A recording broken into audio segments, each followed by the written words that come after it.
Alright, hello everybody, this is Tech Hut. What we're going to be doing in this video is taking a look at JingOS, the official operating system that is going to be shipping with these JingPads. Now, I did my full dedicated review on this, and one of the most requested things was for me to take a more in-depth look at JingOS. Right now I'm running alpha, it is 0.9.1, so what we're going to do is hop on the device and run through just about everything. Now this is a long video, so I'm going to go ahead and add timestamps because it was also requested that I don't cut out loading times or anything like that. So there are very little cuts in this video compared to what I usually do, and if there is a cut, what you'll see is this. Just a little dissolve with the white effect, that's when you know there's a cut. So with that said, let's go ahead and jump onto this JingPad and run through the initial setup. Alright, so we are now on the JingPad. You can kind of see me here. I haven't been able to mess with the brightnesses or anything because this is the hello welcome screen. Like I said, it's still in alpha, but as of right now, this is what you're going to see when you turn on the device for the first time. So first, what we're going to go ahead and do is actually run through this. So first we're going to go ahead and select our language. Right now the only two options are Mandarin and American English, so I'm going to go with the American English option and select next. Here is where we're going to go ahead and create our user account. So just to save some time, I'm going to go BH, and for our password I'm going to go 12345 6. Hit the check down below. You saw that keyboard's really nice. It's still an alpha, but right now there are kind of two different virtual keyboards, and we'll see that as we go ahead and go through. If I tap this, it brings up the keyboard again. So I'm going to look up Los Angeles. That is my current time zone. And now we are going to go ahead and set up our Wi-Fi. Enter.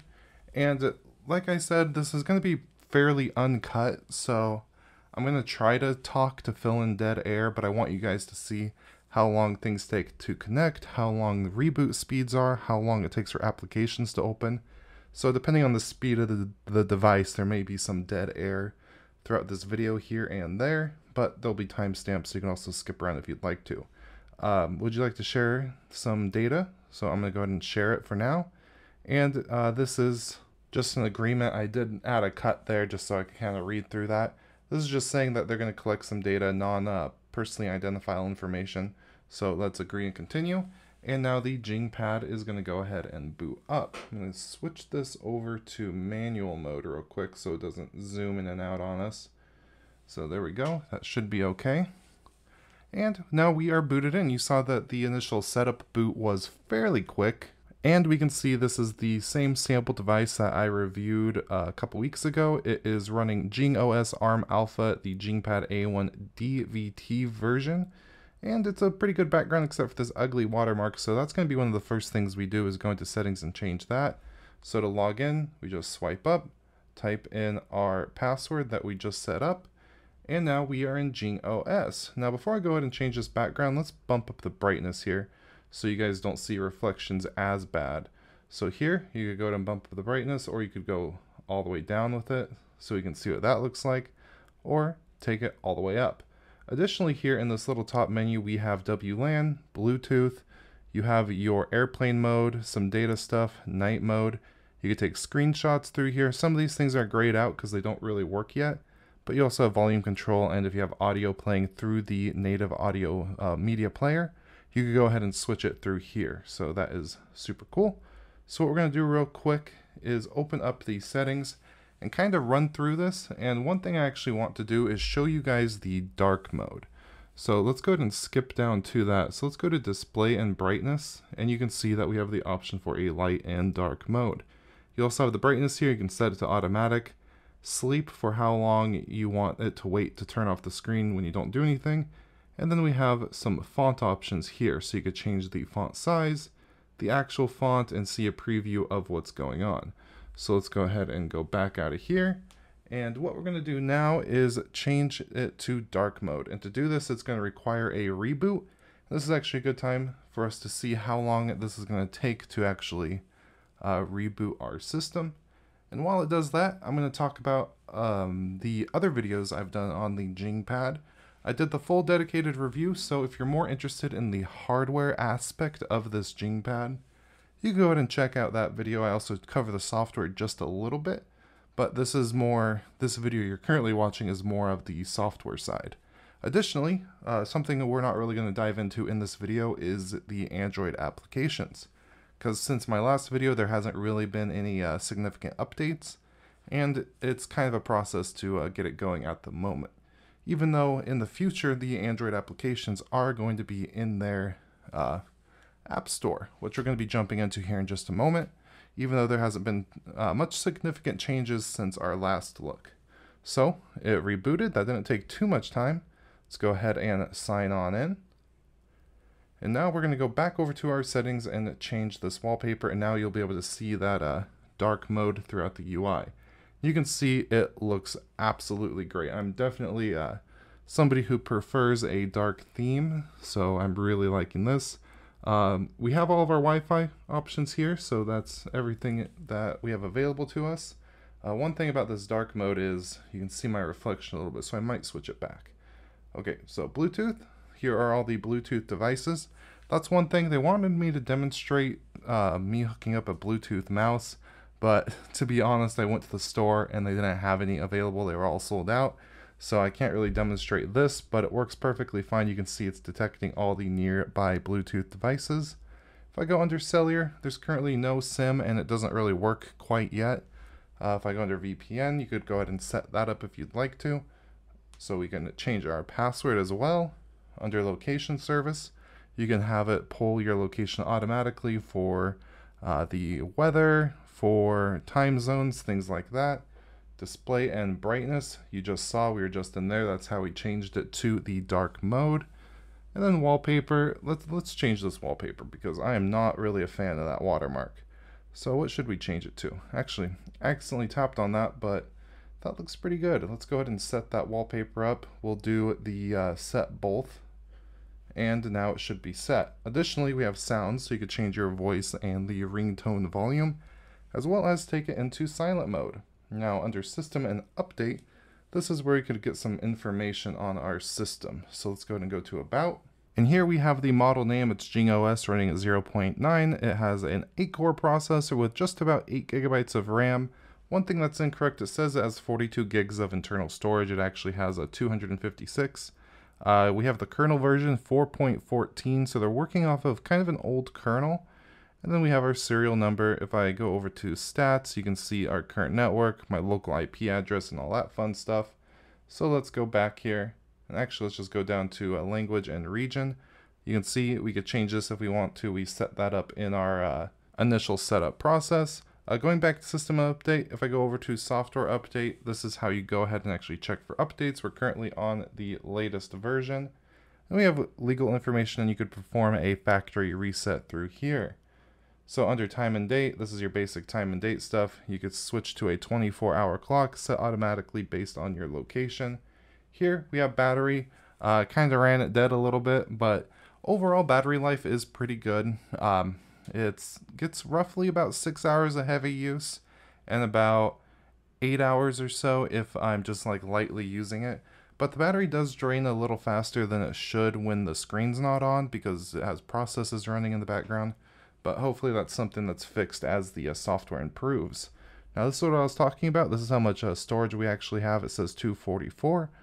And if I go down to keyboard, virtual keyboard always on.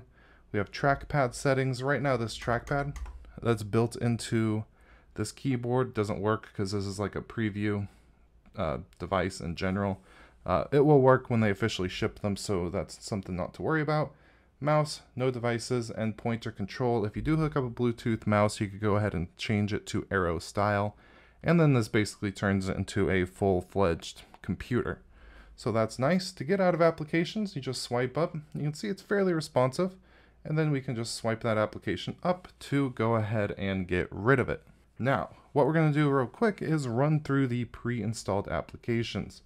I don't have any media on here, so this isn't really the best way to demonstrate this, but this is the media player. And like I said, I'm not going to do too many cuts in this video, so you guys can see loading times and all that. It's your standard media player application. Unfortunately, I can't really show you. Next, we have files. Now they did do some changes, I believe. It's a little bit more difficult to access your root file system through this files application, but you can see we have our whole home directory here. They said they're going to fix the Mandarin characters by the time it is released, so I'm hoping on that. If we go ahead and swipe up, one thing that's cool is even though we can't access our root directories at the moment, or at least I haven't been able to figure out how necessarily, you can download like Nemo, Dolphin, really any other file explorer, and check out your system that way. So let's go ahead and swipe this up, close out both of these applications. I'm going to come back to Google Chrome at the end. I'm going to kind of go through some of the more stock applications. Clock, your standard clock application. You have the time. You go ahead and set alarms if you'd like to. So I do add alarm. You could set that up there. Close this out. If we go stopwatch, you have a standard stopwatch. And timer, we have a standard timer application. Overall, the UI is absolutely beautiful. I'm really a fan of that. Calendar, again, it is your standard stock calendar application. You have your dates, your times, you go ahead and cycle through the months. Let's say if I wanted to schedule something for a day, so I'd hit the little add button. Let's say I want to do this on the 20th of August, if I can. Maybe if I scroll down a little bit, there we go. So let's go ahead and set something, and title, what am I going to be doing? I'm going to be doing something. One thing you notice, the keyboard didn't come up there, so it's not perfect quite yet. If I unplugged this keyboard, it would probably come up. So I'm going to hit that, something. So I'm going to be doing something on August 26th. Go ahead and swipe that out. Then we have voice memos. And you can see that all the applications are dark now that I went ahead and switched over to the dark theming. So you could go ahead and record something if you would like to, and you're probably not going to be able to hear it very well because of the microphone. But I'll go ahead and bump the volume up here real quick and play this, and you might be able to hear it. So you could go ahead and record something if you would like to, and you're probably not going to be able to hear it very well. So that's about it. A very simple application. Swipe that out. We have calculator. It is your standard calculator application. It works. So if we do something complex like 2 + 2 = 4, you can see without a shadow of a doubt that the calculator application works perfectly fine. Now what we're going to do is play around with this the camera. There it is. So we open up the camera, and it should be facing the back right now. You can see, well, you can see what is behind. I have a little tripod, little fan, and we could go ahead and zoom in. It's not the best lighting. Right now I'll bring up a picture of my dog because this takes great pictures outdoors. It's not the best camera in the world, but for a tablet it actually performs very well. And if we go ahead and flip this over, you're going to get to see me for a moment sitting behind this camera. There we are. Hello. There's a big light right here, so it might look a little blown out, but for something like standard Zoom calls and conferencing and all that, it's going to work perfectly fine. We could go ahead and take a picture. So let's say I tapped on the camera here, slid out of the way, and hit capture. I could go to the pictures I just took up here. So if I tap on that, you can see the picture I just took, and I could do edits and stuff through here. This is essentially the Photos application. So let's go ahead and close that out. One thing, if I want to get rid of all these applications I currently have open, I just need to hit this trash can, and life is good. So now, Photos. Let's open up our Photos application, and this is normal. You have all photos, videos. If I open up the picture, there are some manipulation tools, but not too much. Here we have cropping. So if I go ahead and crop the picture, let's say I only wanted the camera I'm currently recording this with. So I just go like that, slide this up over here. So now only that camera is in frame. Hit the check, and you can see I have rotate option as well, but I'm going to check this off. There we go, and that is our new picture. So that is the camera application. So let's go ahead and swipe this up, or try to swipe this up, swipe that out. And then down below on the dock, we have the terminal, store, and settings. I'm going to open up the store real quick because this is another one of their native stock applications. Just like when we did the hardware review, they haven't really added anything to the store yet. They just have their 6 applications. That's kind of a demo. But if I wanted to install something like Firefox, I just hit get, and it's going to go ahead and get Firefox. It's going to ask me for my password, so 1, 2, 3, 4, 5, and 6. Boom. And now we are golden. So Firefox is installing. I could go ahead and swipe that up and wait for it to finish. And while it does that, let's go ahead and open up the terminal and do some things through here. So I don't believe they have htop. So if I go ahead and do that, it's not. Luckily, this is an Ubuntu-based system, so I could just do sudo apt install. Let's do htop. Let's do neofetch. Dun, dun, dun. Let's do GIMP, because that's a good application to kind of demonstrate on here. And anything else, I think that's going to be good. Hit enter, type in our password, our super complex password, hit enter, and then it's going to go ahead and go through the process of getting those applications. I'm not sure what it's doing right now. Waiting for cache lock. Could not get var lock front end. So maybe I should run an update first. Let's go like this. Let's go. Oh, I think it might have fixed it, but we'll do sudo apt update just to make sure that the repositories are up to date. Let it do that. See how long it takes. And I do have gigabit internet, so that's not a bottleneck here when it comes to download speeds and things like that. There we go. So now let's go ahead and type the last command I tried to do. Hit enter. And there we go. So let's go ahead and hit yes and install all these packages. Other than GIMP, htop, and neofetch are very small. One thing I should have got, which I actually will do when this is done, is get another file explorer, so we can go ahead and I can show you have access to that full Linux file system. One that works pretty good on here is Nemo, but you could also go with Dolphin. You could really do whatever you want. Anything that is available in the just stock ARM64 Ubuntu repositories, you're going to be able to put on this device. So wait for this to finish up. It's unpacking everything, so it's actually doing the installation process. And it's almost done. There we go. So now let's go ahead and run htop so we can see some of our performance. Before we do that, let's swipe up, close out the store so we can kind of see the more raw performance here. We are using 2.23 gigabytes of RAM, so it's kind of higher on the resource consumption, but they did give us a whole 8, and it is running KDE Plasma Mobile as the backend. The first core in this 8-core processor is doing a lot of the heavy lifting, jumping in between 12 and 15% it looks like, and everything else is running fairly well. If I go over, we see we are running 204 tasks with a load average of about 13. So let's go ahead. What is it? I think it's F10. So F10. Oh, we need to hit FN F10. There we go. And now if we run a quick neofetch, we should be able to see exactly our system specifications. And we are running JingOS Preview Edition on the 64 or the ARM architecture, 4.14 kernel, which we saw. The shell is bash, KDE Plasma 20 or 5.20. The current resolution of the screen is kind of weird. It's 4:3, so it's 1269 by 1776. And you can see the chipset, the RAM, and all that good stuff. So one thing I wanted to do real quick before we close out of the terminal is do a quick installation of Nemo, just so we can check out another file explorer. So install Nemo, enter, and I already did my sudo, so everything should be good. This isn't too large of an application, so this shouldn't take too long at all. You could always, it has great multitask support, so I technically don't have to wait around. I could close it out and it's still doing what it needs to do in the background.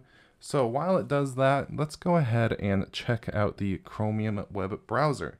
The Chromium web browser on this thing works very well. It has the native kind of touch support that you'd expect from a mobile web browser. So let's do something. Let's go to my Twitter. So we'll go Twitter, Tech Hut. Just do a Google search of that, and I'll probably just stick with the Google search. And then if I go ahead and slide around, you can see the responsiveness. And if I kind of go quick so you can see the delay, there's a little bit of a delay, maybe about less than half a second. It's really not too bad.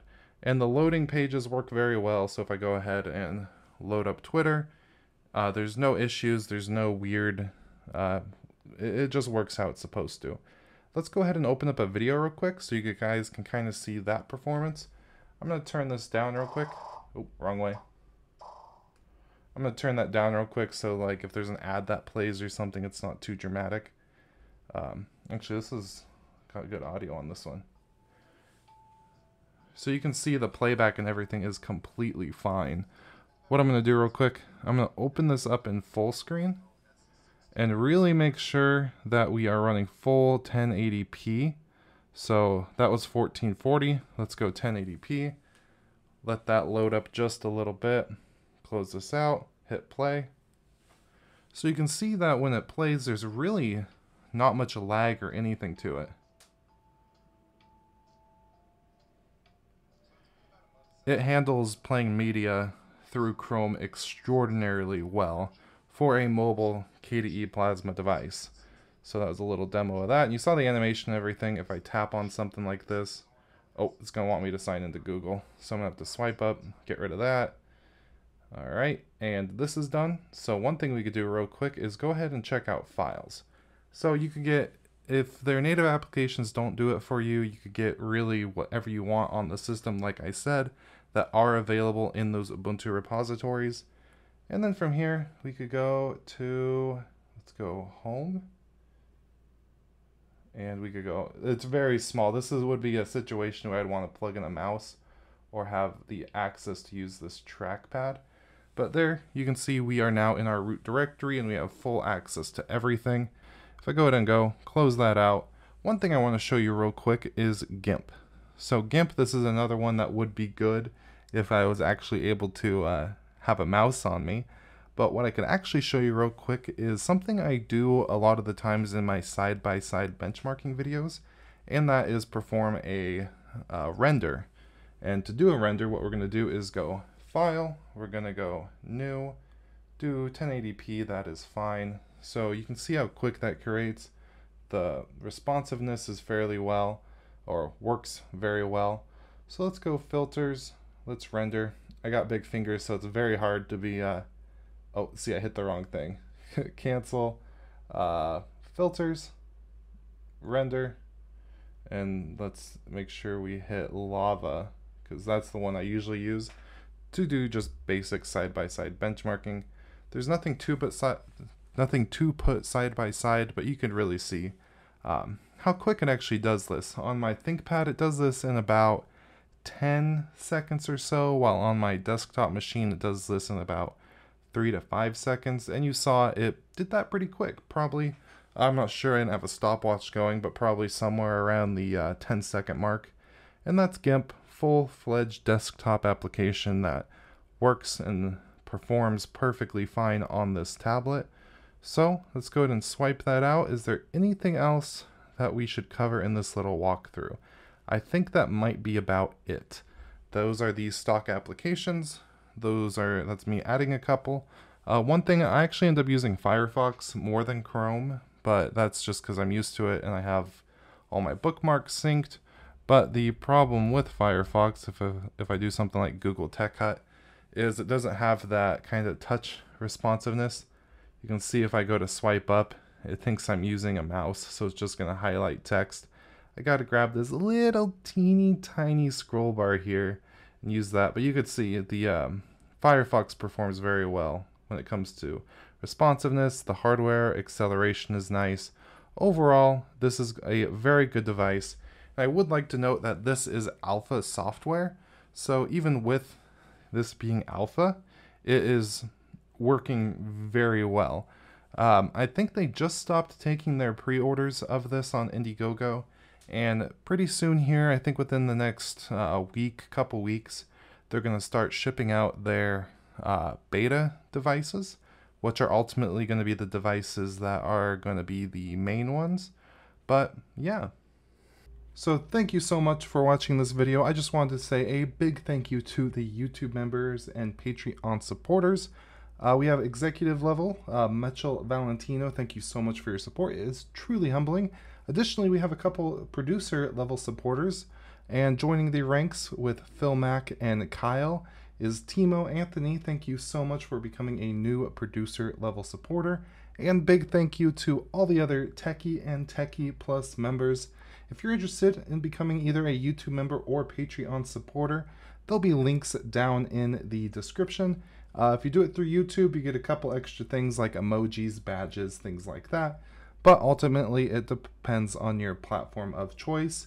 If you don't feel like becoming a member or supporter, simply liking this video, subscribing and ringing that bell so you do not miss any future content is good enough for me. And with all that said, I hope you all have a beautiful day, and goodbye.